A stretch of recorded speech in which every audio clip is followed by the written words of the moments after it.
Darren Mosley hated this part of the job, unpacking boxes and sorting merchandise under the flickering lights of the Walmart warehouse. The heavy boxes, the endless lists, the monotony of the job. But work is work, especially when you're the sole breadwinner in the family. McFarland has never been a city of great opportunity. A small town in California where everyone knows everyone else, where news spreads faster than wildfire. It was here, on the outskirts, that a Walmart supermarket recently finished remodeling. New signage, fresh paint, expanded assortment, all to attract shoppers. "Hey, Mosley, help unload the new shipment of electronics," the warehouse manager, Eric, called out to him. "There's a whole truckload coming in today." Darren nodded, wiping the sweat from his forehead. 34 years old, and already he felt like an old man after a shift. "What about the cameras, Eric? When are they going to be set up?" Darren asked, looking up at the black domes of the cameras in the ceiling. "They say by the end of the month. They're just hanging there for show." Eric shrugged. The management was in a hurry to open, so they didn't have time to finish everything. So they're just fakes to deter thieves.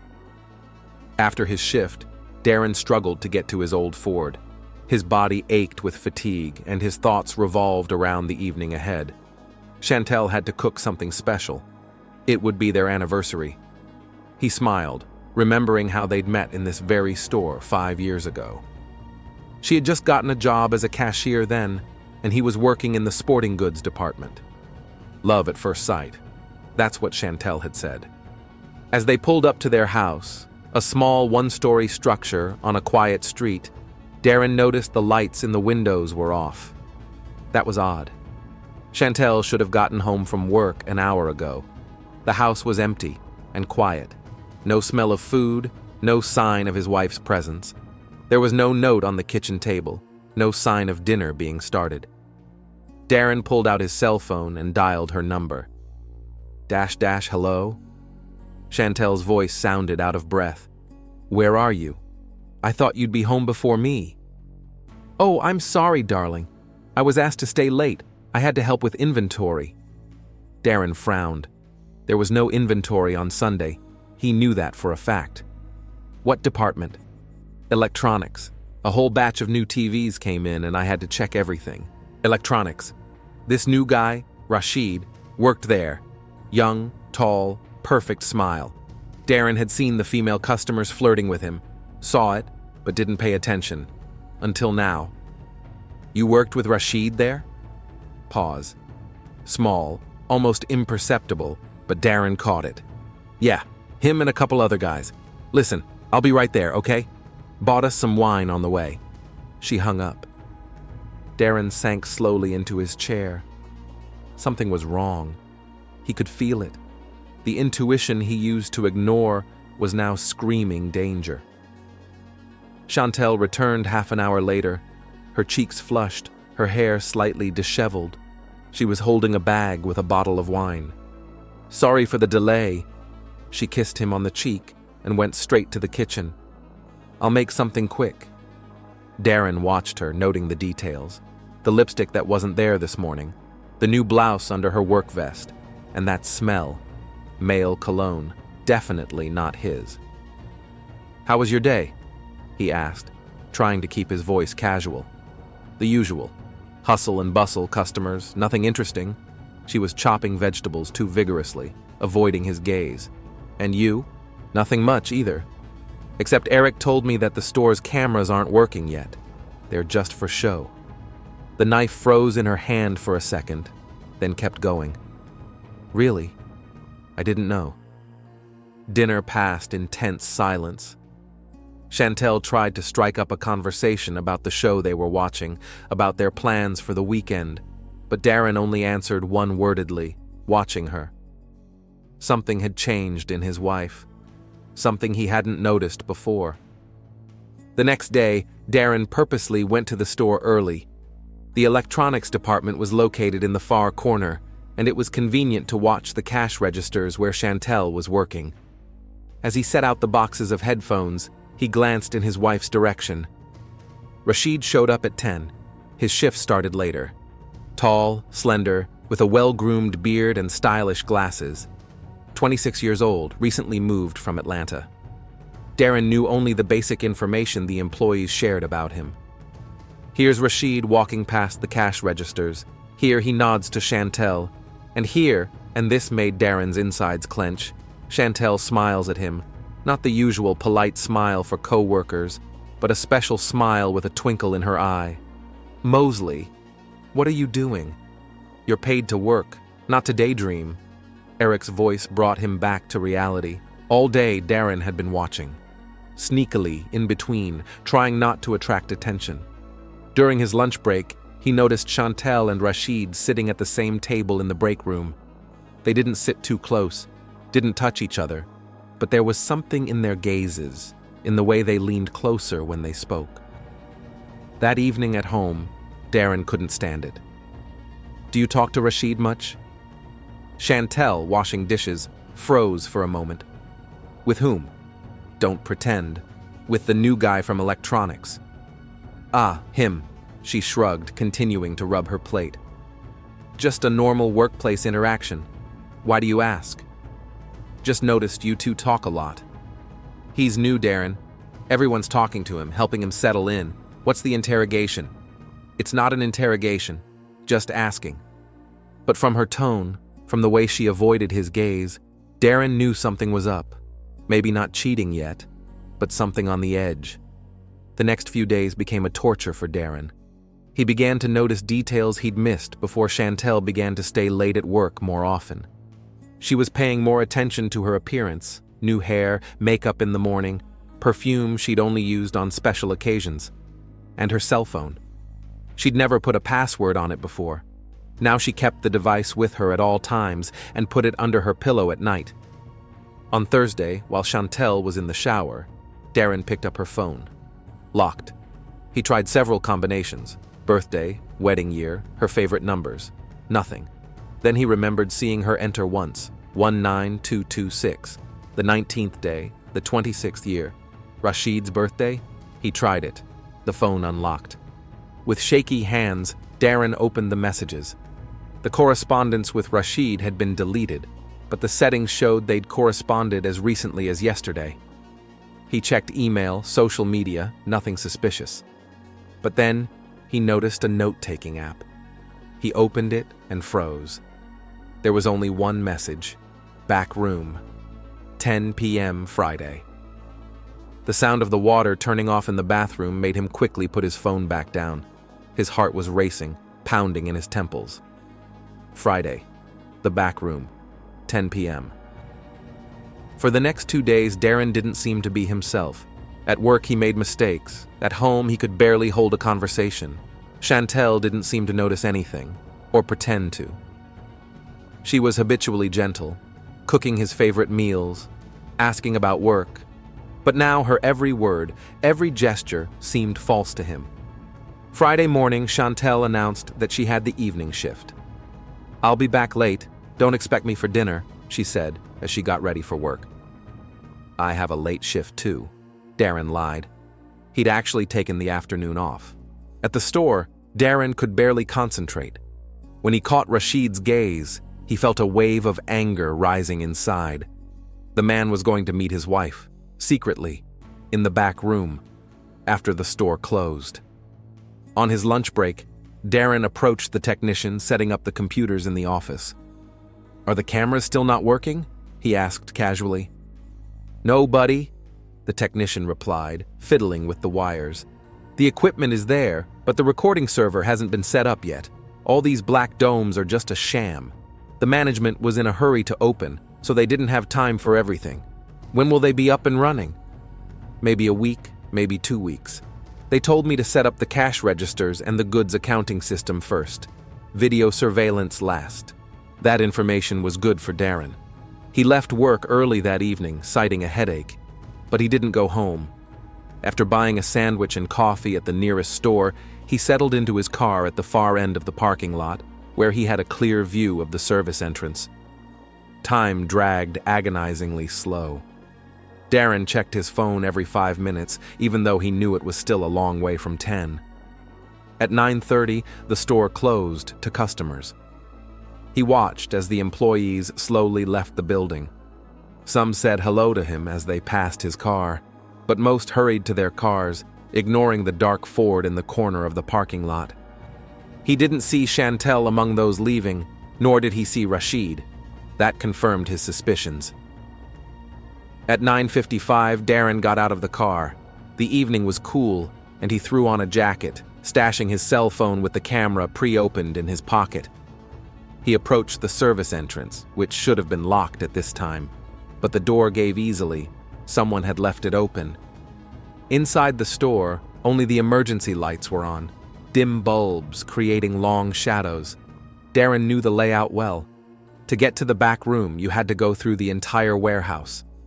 He moved quietly, trying not to make any noise. His mind was spinning with thoughts of what he would catch, what evidence he would get, and what he would do afterward. As he walked past the racks of merchandise, Darren heard only the sound of his own breathing and the pounding of his heart. Never before had the store seemed so huge and empty to him. Each step brought him closer to the truth that part of his soul didn't want to know.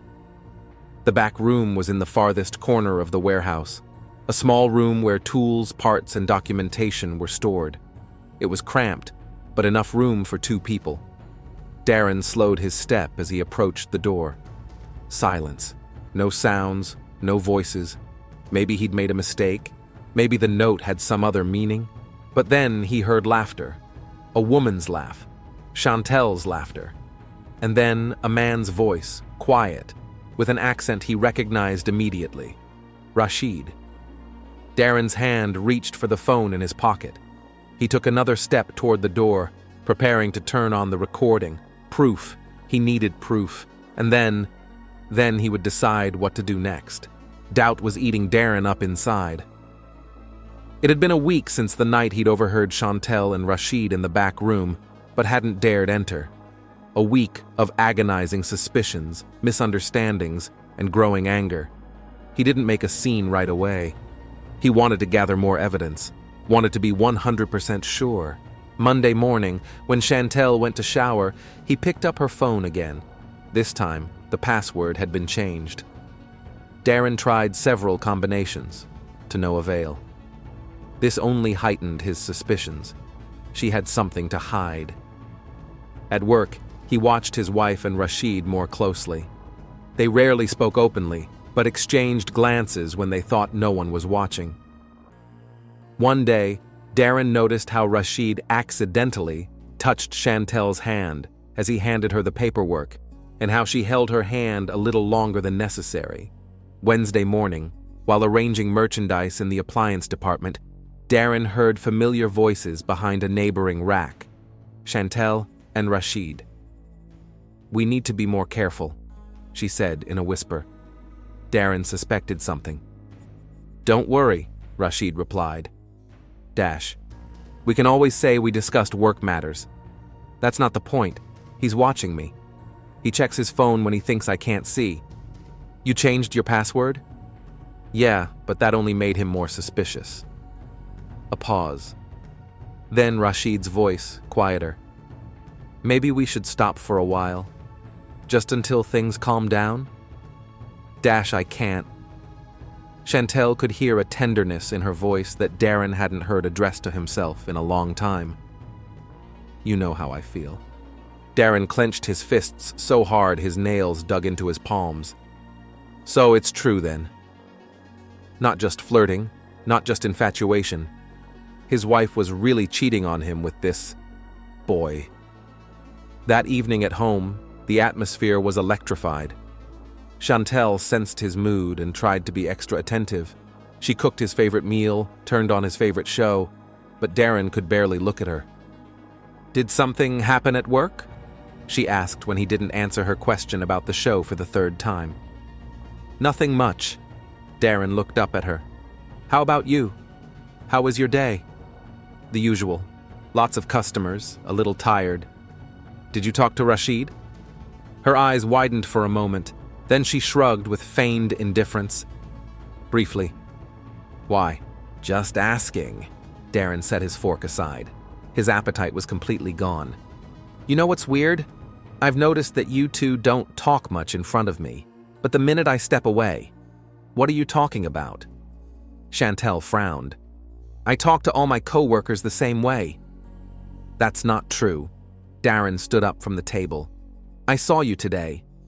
I heard what you were talking about behind the shelving unit. Chantel's face turned pale. Were you following me? Did I have to? His voice rose. Needed to spy on your own wife? Darren, you've got it all wrong. Did I? He came closer. Then explain it to me. Explain why you changed the password on your phone. Why you're working late. Why you're whispering with him in corners. It's just a friendly chat.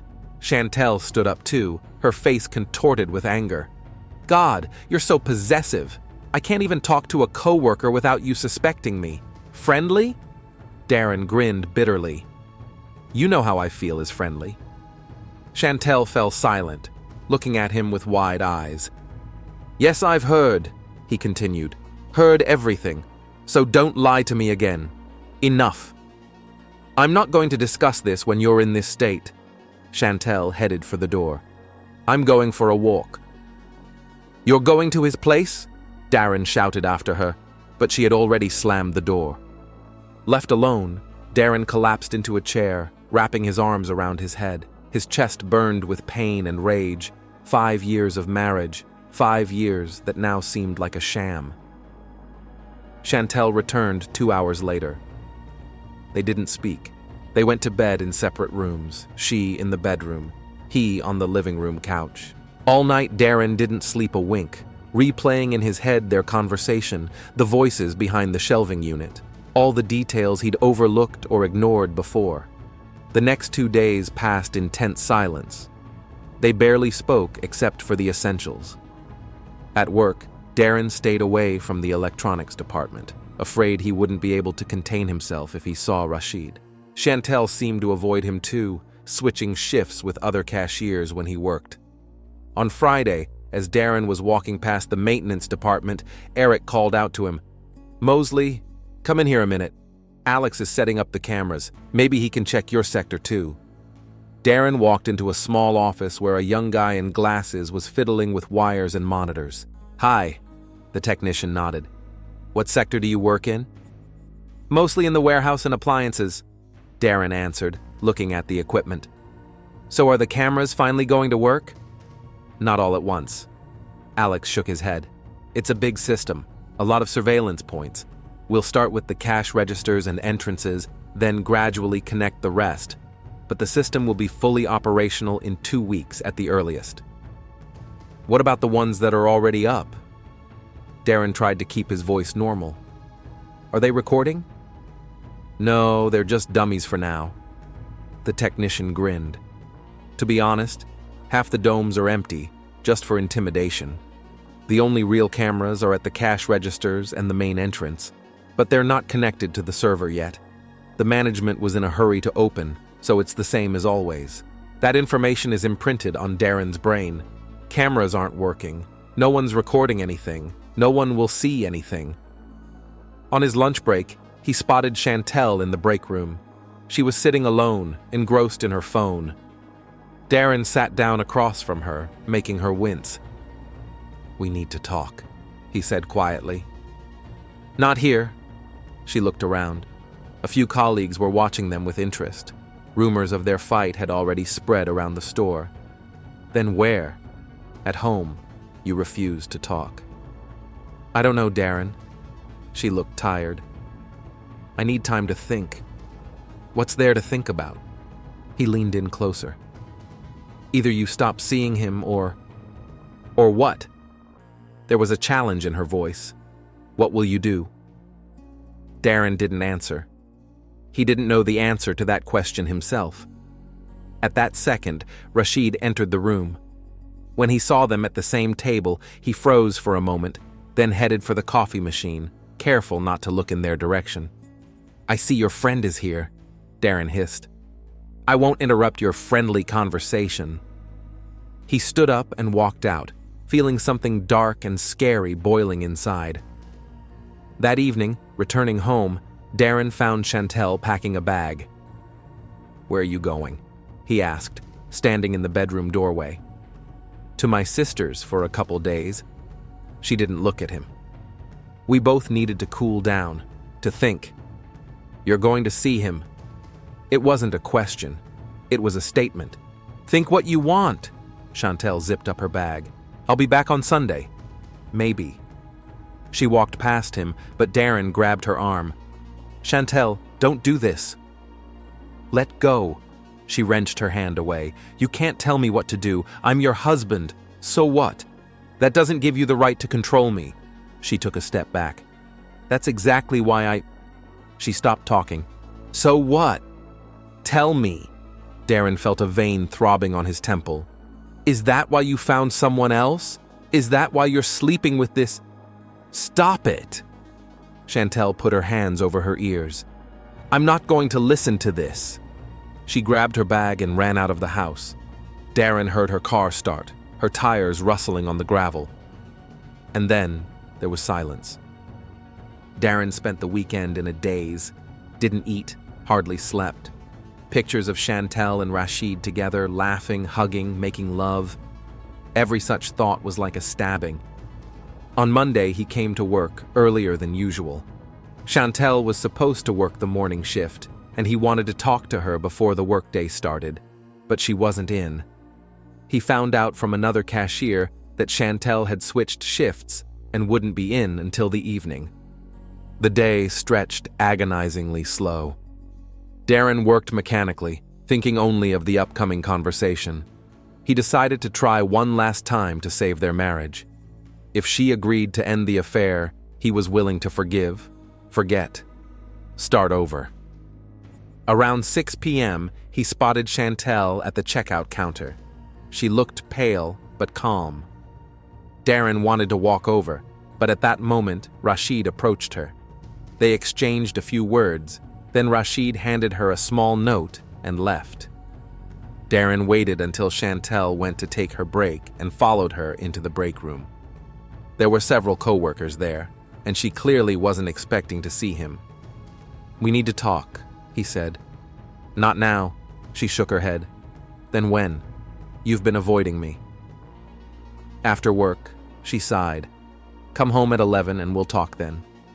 Darren nodded and walked out. His shift ended at 8, so he'd have time to prepare for the conversation, but something was bugging him. The note. What was in the note Rashid had passed on? Leaving the break room, he made his way to Chantel's cash register. She wasn't there. She must have gone to the restroom. Her purse was lying on the register. Looking around quickly and making sure no one was looking, Darren opened the purse and found a note.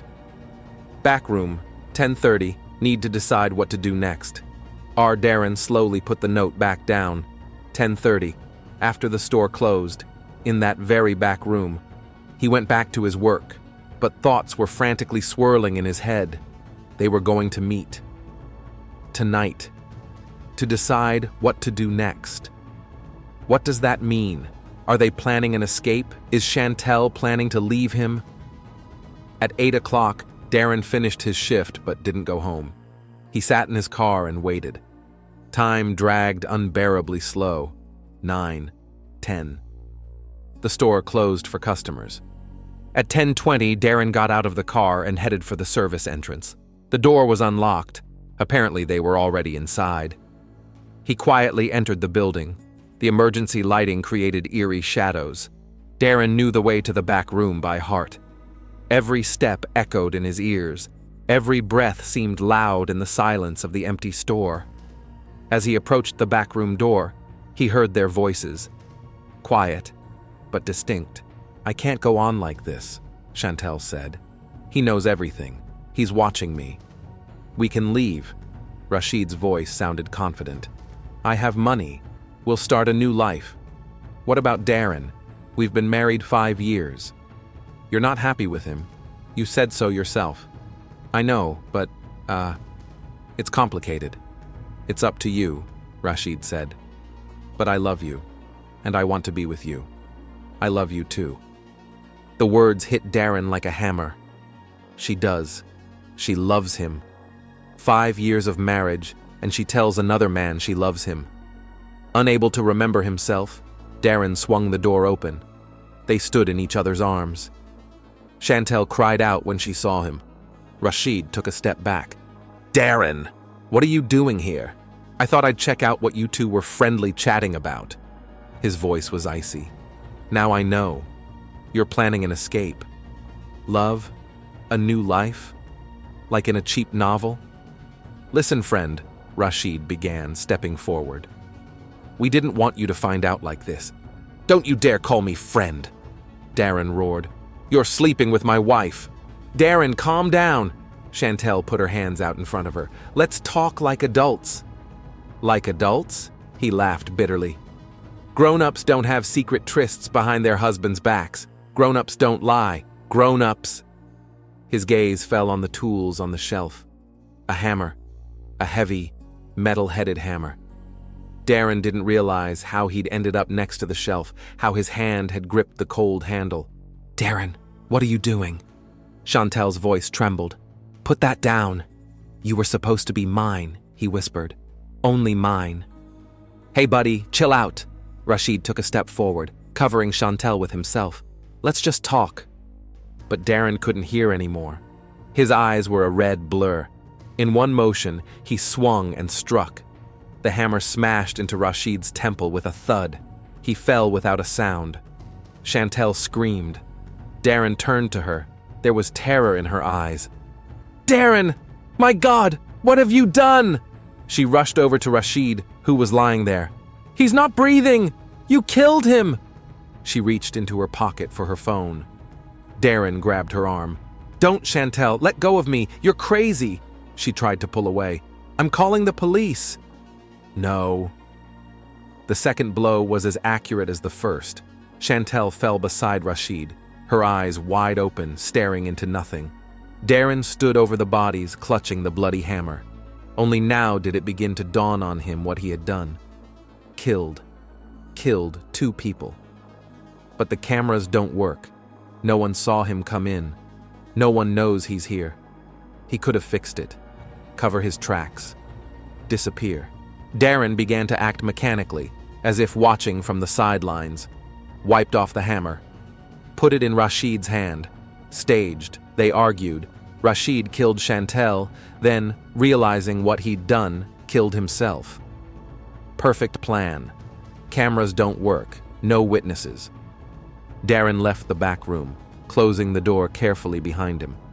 Now we need to sneak out of the building and get home. Wait for the call. Play the part of the grief-stricken husband. No one will ever know the truth. Brenda Thompson always came to work first. As head janitor of the Walmart in McFarland, she prided herself on making sure the store was sparkling clean when it opened. At 5:30 in the morning, she unlocked the service entrance with her key and turned on the lights. Tuesday started out as usual. A cart of cleaning supplies, a wet rag in hand, thoughts of the grandchildren who would be arriving over the weekend. The warehouse needed to be cleaned first thing, and Brenda headed to the far end of the room. Humming an old gospel tune to herself, she pushed the cart between the tall shelving units. Near the back room, she noticed a strange dark puddle coming from under the door. "It's leaking again," Brenda muttered, pulling out her keys. The plumbers never do anything right. She opened the door and froze.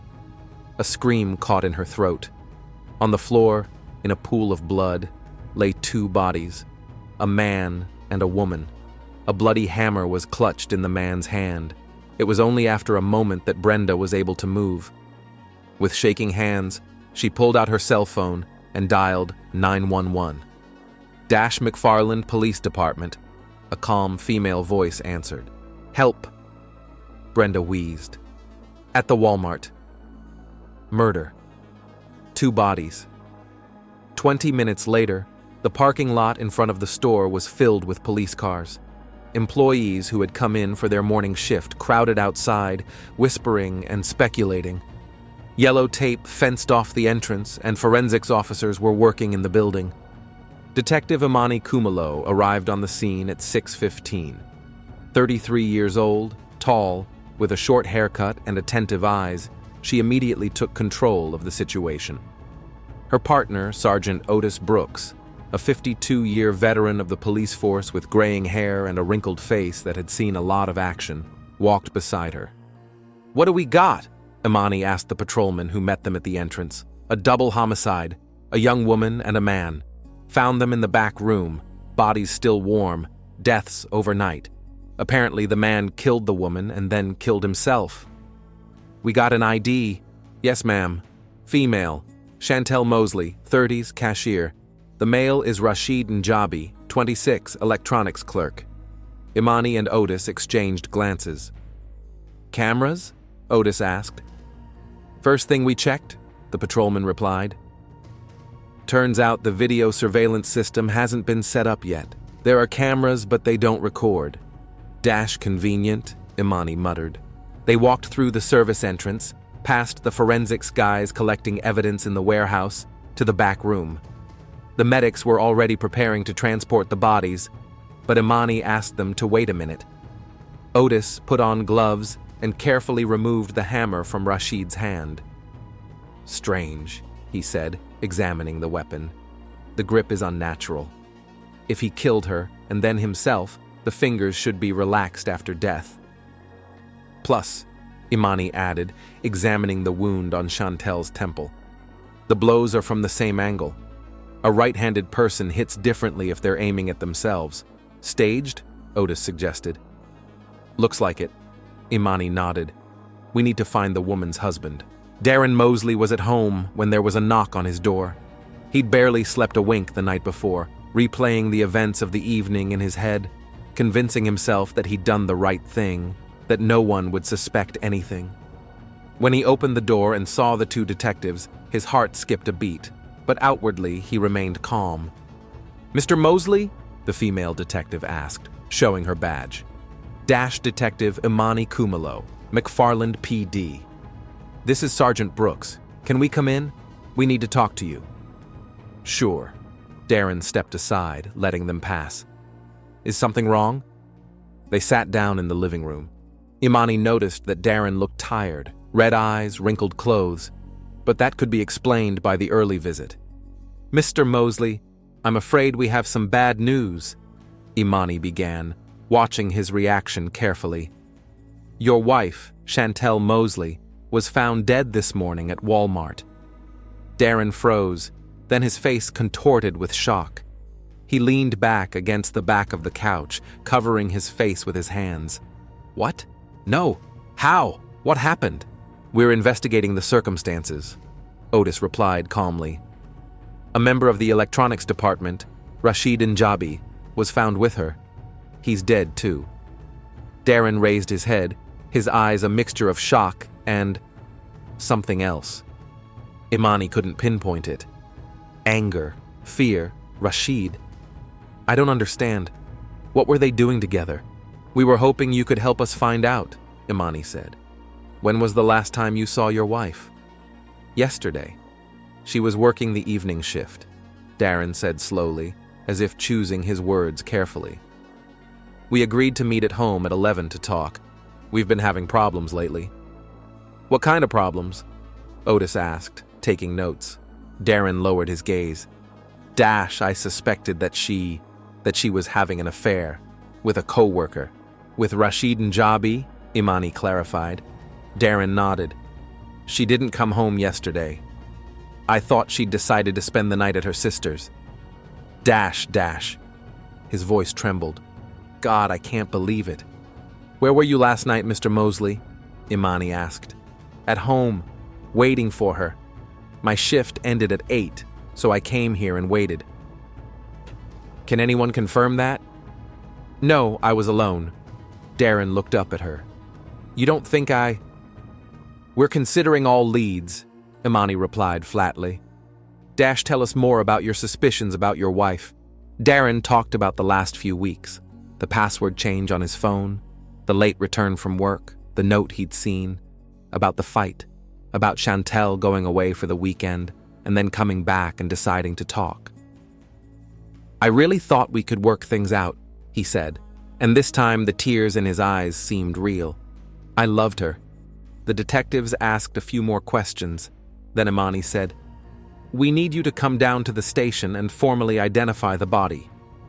Yeah, sure, Darren nodded. Just give me a minute to get cleaned up. As they walked out of the Mosley house, Otis asked, "What do you think?"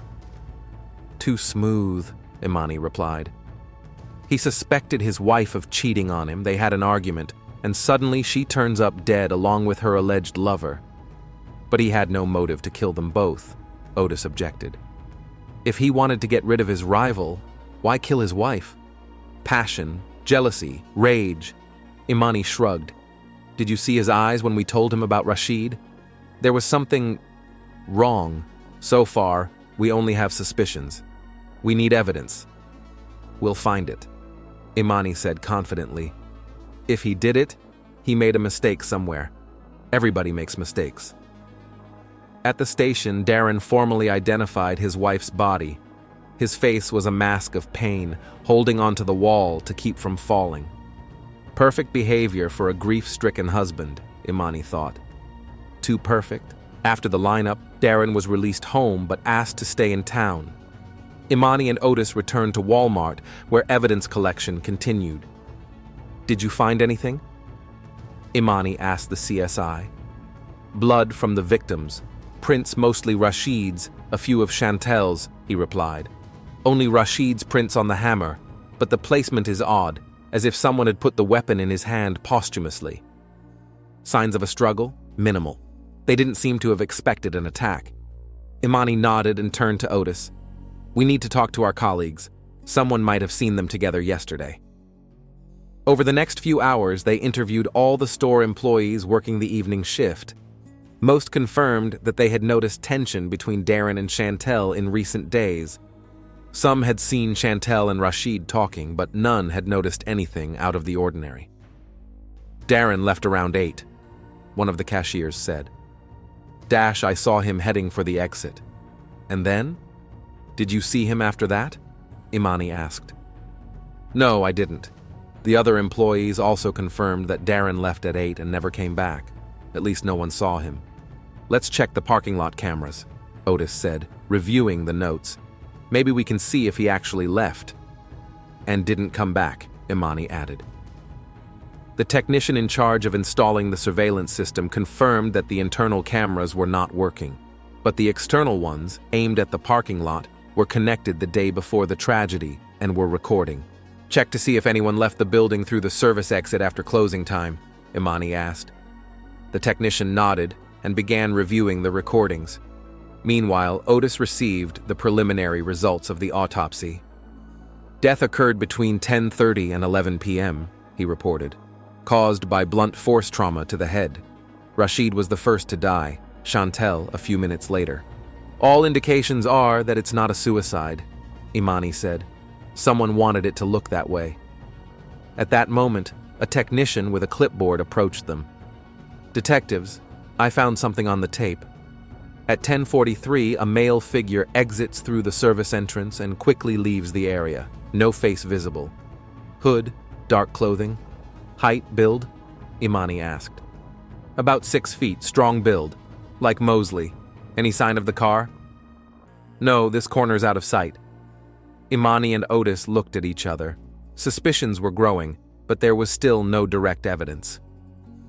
We should talk to Mosley again, Otis said. Ask him directly if he ever came back to the store after his shift was over. And see how he reacts. Imani nodded. They drove back to Darren's house in the evening. He looked even more tired than he had in the morning, but invited them in. Mr. Mosley, Imani began as they sat down in the living room. We are checking witness statements and would like to clarify some details. You said your shift ended at 8 p.m. and you went straight home? Yes. Darren nodded. I was home the whole time. And you didn't go back to the store later? A second's pause, almost imperceptible. No, of course not. Why would I have come back? Just clarifying, Imani said, keeping her eyes on him. We have the footage from the parking lot camera. At 10:43, a man with a similar build to you came out of the service entrance. It wasn't me. Darren shook his head. I'm telling you, I was at home. Can I see your shoes? Otis suddenly asked. Why? Darren frowned. Just for the sake of elimination. There were footprints left at the crime scene. It was a bluff.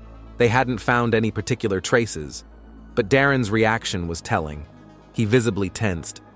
"Of course," he said after a pause. "What kind of shoes?" "The ones you wore to work yesterday." Darren got up and went out into the hallway. He came back with a pair of work boots. "Here." He handed them to Otis. "But I repeat, I was not there." Otis examined the soles carefully, then handed the boots to Imani. "Mr. Mosley," she said, examining the shoes. "There are marks on these shoes that look like blood." Darren turned pale. That's impossible."